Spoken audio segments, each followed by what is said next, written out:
Bom dia, boa tarde, boa noite, gente. Eu não sei qual horário que esse vídeo vai chegar até vocês, mas eu quero agradecer a participação de vocês, as mensagens de apoio, de incentivo que vocês estão mandando no meu privado.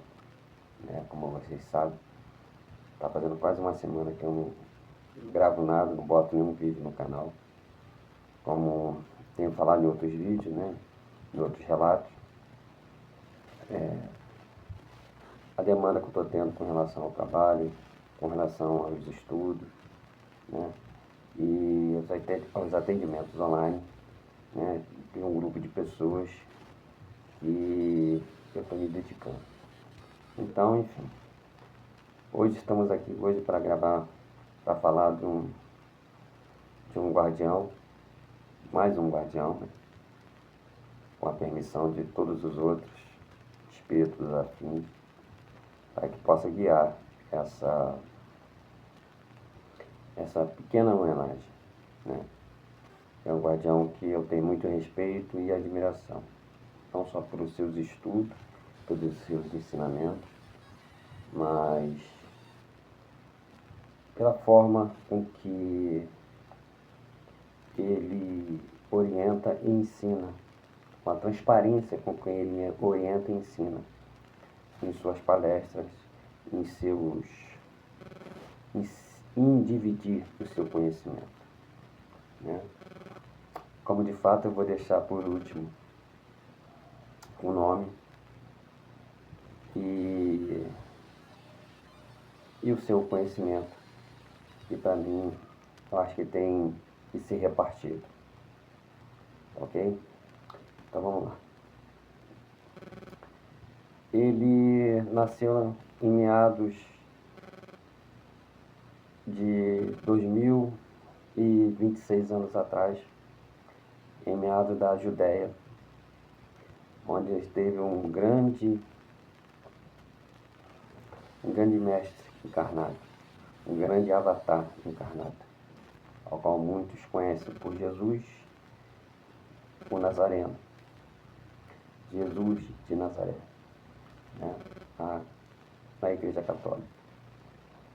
No Espiritismo, ele tem vários outros nomes. Em vários outros mundos, ele tem vários outros nomes, como Sananda, Yeshua, e por aí sim vai. Um grande médico que foi encarnado. Mas enfim, o que eu estou me baseando hoje é na vida desse espírito que nasceu e estava encarnado na época de Jesus. Ele tem uma frase que ele fala muito, que é que todo ensinamento nós precisamos esvaziar a nossa xícara para que novos conhecimentos adentrem dentro dessa xícara. Mas, no fundo, o que ele quer dizer é que para novos conhecimentos entrarem, nós temos que esvaziar o nosso santo grau. Para quem não sabe, o santo grau era a taça que foi repartida com vinho, com sangue, entre aspas, simbolicamente o sangue do nosso mestre Sananda, Jesus, como todos nós conhecemos. Enfim, esse espírito, esse guardião, ele é de origem, ele é um translado, como é que se diz, um espírito do que foi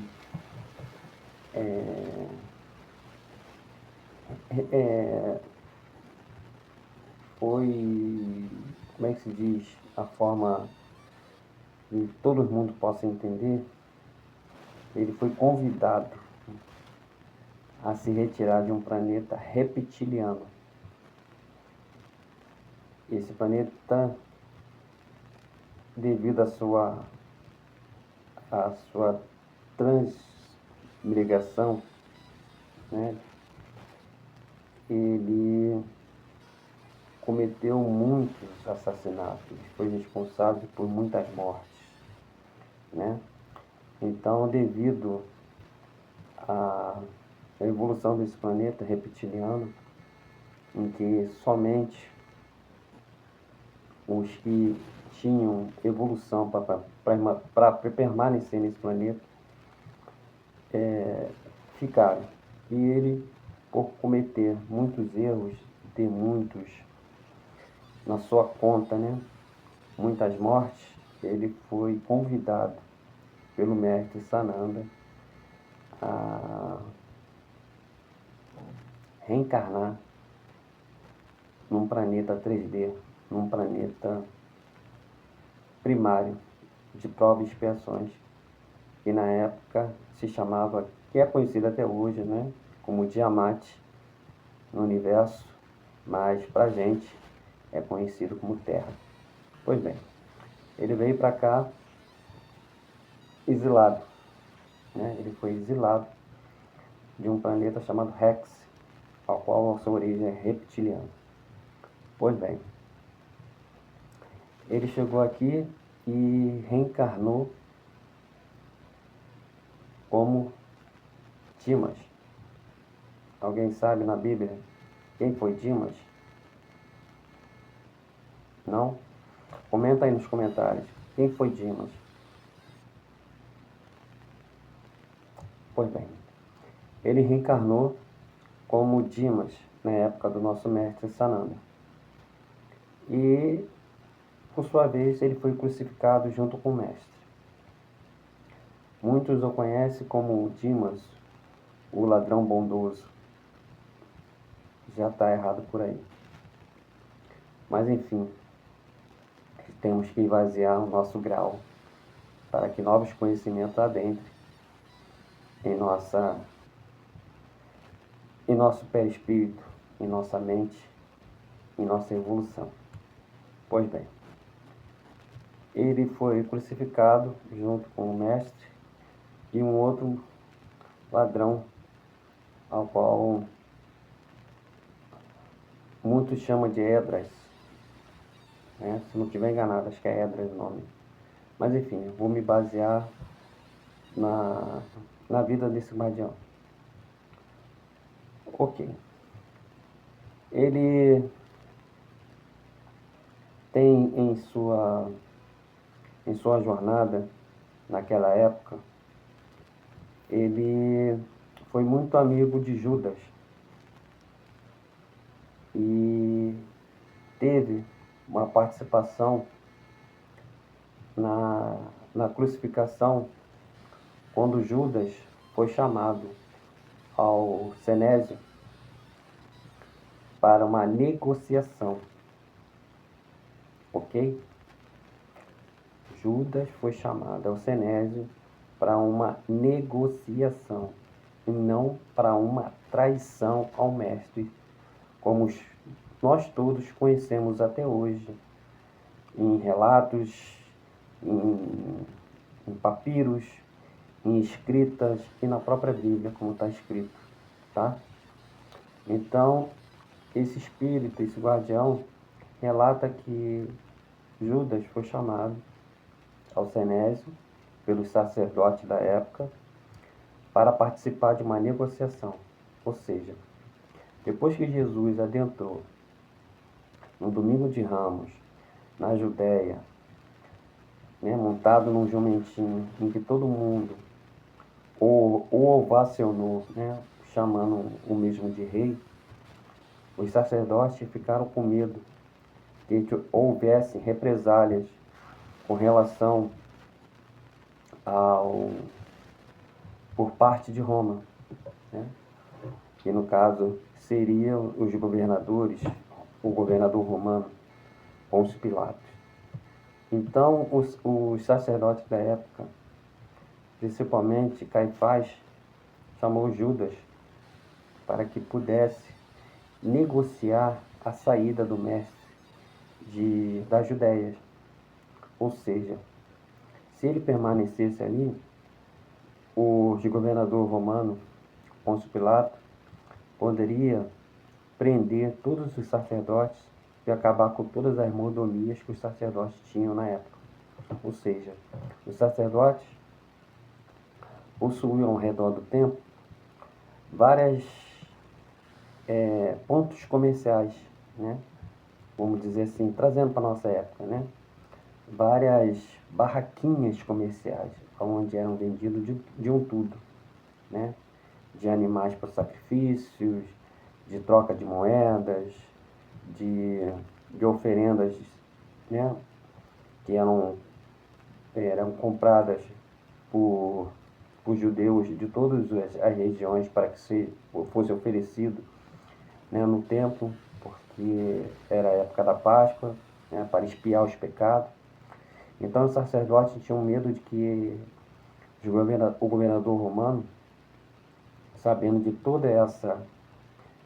desse endeusamento, vamos dizer assim, do mestre, poderia ocasionar a perda de todos dos seus privilégios e ocasionar o aprisionamento de todos eles, acabando com toda a cúpula sacerdotal da época, que era os sacerdotes da época, né?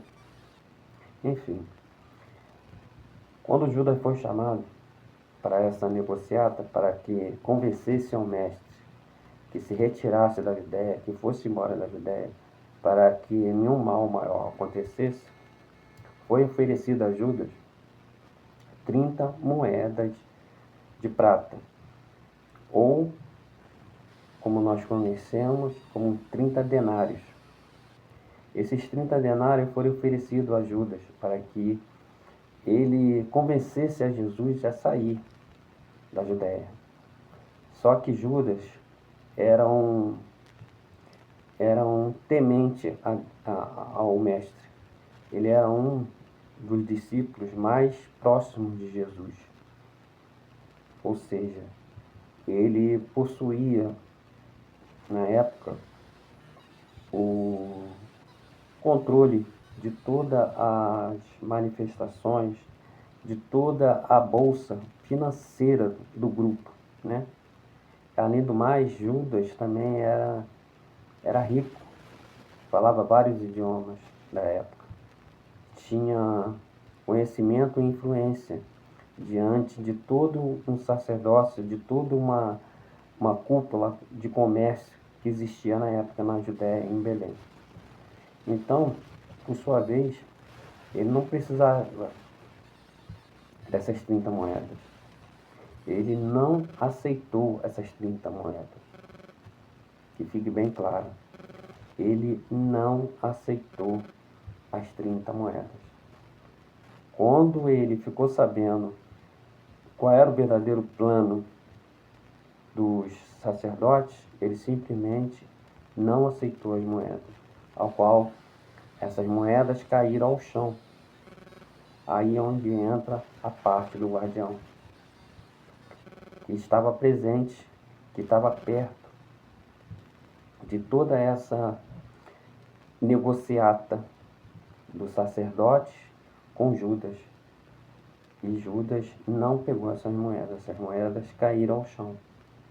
E o guardião, por sua vez, que estava próximo, que era um comerciante que pensava em dinheiro e queria prosperar, quando ele viu essas 30 moedas ao chão, o que ele fez? Automaticamente recolheu essas 30 moedas. Ou seja, essas 30 moedas foram o causador da sua crucificação, junto com o mestre. Então, como ele mesmo fala, ele pecou por ganância, pecou e foi levado pelos guardas romanos, que o indagaram: como pode um comerciante ter 30 moedas de prata, 30 denários, num dia de movimento onde o seu comércio não renderia tudo isso. Então ele foi preso e levado à crucificação junto com o Mestre, Jesus. Tá dando para entender? Beleza, então. Ocasionando isso, Judas, quando não aceitou a negociata, ele foi avisar o Mestre. Saiu dali, de onde se encontravam, né, do Cenésio, e foi em direção ao Mestre, que já se encontrava dentro da Gólgota, né? Que, traduzindo para o nosso tempo atual, era um cemitério dos judeus. Ou seja, Jesus ali se encontrava com o restante dos seus discípulos para passar o pernoite, ao qual Judas chegou para avisá-lo do plano dos sacerdotes, né? Chegou para avisar. Só que nesse trâmite, nessa caminhada, né, do sacerdote, do templo de Jerusalém até a Gólgota, onde Jesus se encontrava, ele foi seguido pelos guardas do templo e ocasionou a prisão do mestre. Ou seja, ele não vendeu, ele não traiu, ele não levou os guardas, desculpa, até o templo, até a Gólgota, até onde estava Jesus. Ele foi seguido às escondidas, às escuras. Ou seja, o plano dos sacerdotes estava em pleno vapor. Embora Jesus sabia, né, que isso tinha que acontecer, que teria que ter um culpado para essa história toda. E como nós seres humanos, nós temos que culpar alguém. E acabou sendo Judas o culpado de toda essa história. Ok? Pois bem, chegando à prisão, ele foi levado. Teve toda a história que nós já conhecemos, da crucificação, do julgamento, né? Da libertação de Barrabás, da da suposta enforcamento, né, de Judas, ao qual não ocorreu, tá? Esse guardião relata que o Judas não se enforcou. Ele se retirou do local e permaneceu durante 70 anos da sua vida ainda dentro de um templo, ao qual nós era chamado de Cenésio, chamado de como é que se diz? Uma fortaleza essênia, ou essênia, uma fortaleza essênia, ao qual ele permaneceu ainda por 70 anos, aprendendo, ensinando e escrevendo, aonde saiu o Evangelho de Judas. Ou seja, ele já morreu, já bem idoso, tá ok? Então esse guardião relata que após a crucificação, naquele momento em que a crucificação foi dado a Jesus para que ele bebesse uma mistura de celedônia. Era uma erva em que os essênios misturavam com outras ervas que faziam com que os seres humanos que estavam naquela situação se parecessem como mortos. Então Jesus foi praticamente retirado da cruz depois de ser dopado com essa celedônia, uma planta muito comum na Judéia, que era preparada pelos essênios. Enfim, ele foi retirado e levado ao túmulo, só que seu corpo ainda permanecia vivo. Ok? ok? Pois bem, esse guardião, por estar sendo crucificado junto com Jesus, ele relata que pediu ao mestre que o mestre o socorresse, permitisse que, que ele tivesse a, a, a, o seu espírito levado à casa ao reino de Jesus, como nós todos sabemos da história, né? Então isso foi permitido por Jesus, que informou mesmo que levaria o mesmo até o seu reino, a sua morada. Isso foi feito.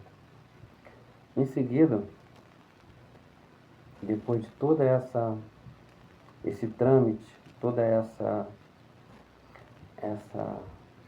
situação que tinha que ocorrer, teve a ressurreição de Jesus, ao qual ele passou o efeito desse dopamento, né? Dessa droga chamada celedônio. Vamos trazer para a nossa época, dessa droga chamada celedônio, administrada na época, na hora do que ele estava no Calvário. Esse efeito passou com 36 horas depois. Então ele foi retirado dentro do túmulo por José de Arimateia, mais alguns discípulos, né? Ele foi tirado por José de Arimateia e mais alguns dos seus empregados particulares, tratado numa fortaleza em Jericó, né, dos seus ferimentos, e deu partida para o Oriente, onde ali ele permaneceu ensinando e educando os povos do Oriente, como os budistas, os povos daquela área, né? Então, por ali você tira que todo o ensinamento de Jesus foi repassado em vida posterior a todo esse conhecimento. Então, onde muitos dizem que ele ressuscitou, ele foi simplesmente retirado desse dopamento, né, desse efeito dessa droga, né? Como esse espírito é um espírito muito evoluído e que vem já, é um espírito evoluído e antigo, que já vem de muitos outros orbes planetários, então ele continuou a sua jornada evolutiva, continuou os seus ensinamentos, continuou reencarnando, e por muitas das vezes ele deixou, por ele ter ficado 70 anos ainda, por medo, né, porque os sacerdotes começaram a persegui-lo para querer matá-lo, ele ficou trancado dentro de uma fortaleza essênia, e ele tinha família, ele tinha uma esposa, a qual sua esposa ia ter um neném, na época ia ser um menino de nome Benjamin. Então ele não teve essa capacidade, né?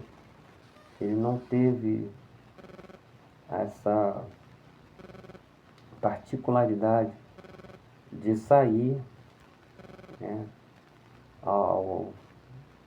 tudo aquilo que ocorreu, né, após a prisão de Jesus. Ele não teve como seguir, cuidar da sua família, né? Ele não teve como cuidar do seu filho, cuidar da sua esposa, Então, o grande arrependimento dele foi não ter participado da criação do filho, não ter participado dos cuidados com a esposa, de não ter dado continuidade a toda aquela egrégora familiar que todo judeu na época tinha, porque todos os discípulos tinham família, tinham esposa. O único que não tinha era Pedro, que era viúvo. Os restantes de todos os discípulos de Jesus, todos eles tinham. Inclusive Jesus também tinha esposa, né, que era Maria de Magdala, ou Maria Madalena, como nós conhecemos atualmente. Então, a história desse guardião é praticamente essa. Uma história de superação, uma história que vivenciou junto do Mestre, uma história que conheceu praticamente todos os discípulos, uma história que teve, né, na sua grande áurea, né, uma participação em conhecer como foi a, a transmigração, né, a reencarnação do Mestre, né, a sua saída, a saída de Judas, né, da Judéia, e como foi sua morte, a morte desse guardião foi na cruz.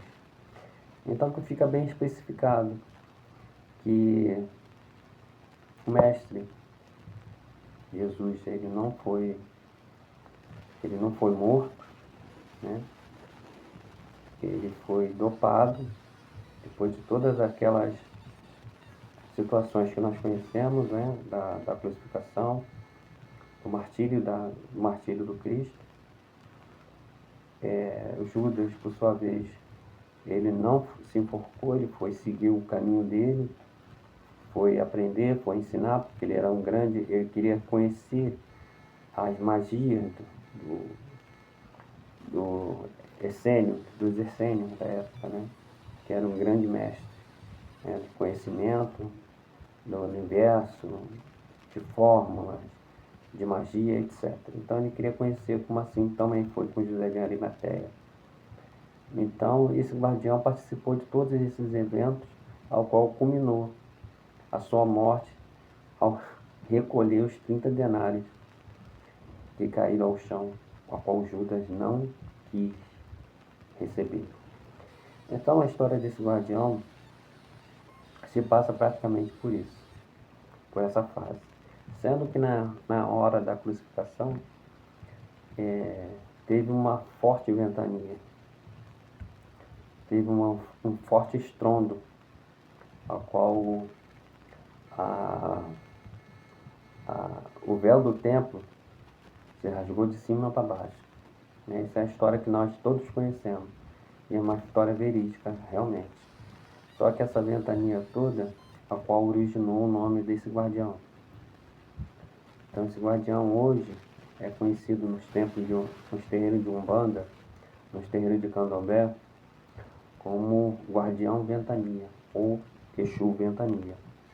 Então, eu quero agradecer muito os conhecimentos, essa parte, né, da crucificação, essa parte, né, que o Mestre seguiu uma nova caminhada, um outro caminho para ensinar, né, outros povos, outras culturas, e o caminho que Judas seguiu de aprendizado também, e esse caminho que esse guardião seguiu, que foi se tornar hoje um grande instrutor espiritual, um grande companheiro de jornada de muitos dos seus médios, ao qual ele pede que estudem e esvaziem o seu grau. Então eu tenho um grande respeito, eu tenho uma grande admiração por entender um pouco de uma forma rude, né, do que se passou naquele momento, naquelas horas, naqueles dias, porque era um grande porquê que eu tinha sempre na minha vida, de entender que realmente nós seres humanos precisamos culpar alguém, nós precisamos julgar alguém. Isso já é normal do ser humano, da raça humana. E hoje eu entendo que Judas realmente não foi esse grande traidor que até hoje, depois de 2026 anos, muita gente ainda o julga como um grande traidor. E nós sabemos que não foi nada disso. Enfim, essa é uma história desse guardião, desse Exu Ventania, desse guardião Ventania, ao qual eu respeito e quero deixar aqui no canal da Zercília o meu agradecimento pela abertura da minha mente, pela abertura das perguntas, dos porquês que eu ainda carregava comigo, com relação a toda essa história, né? Todo esse acontecimento que ocorreu na Judéia há 2026 anos atrás. Quero agradecer a todos e comentem, gente.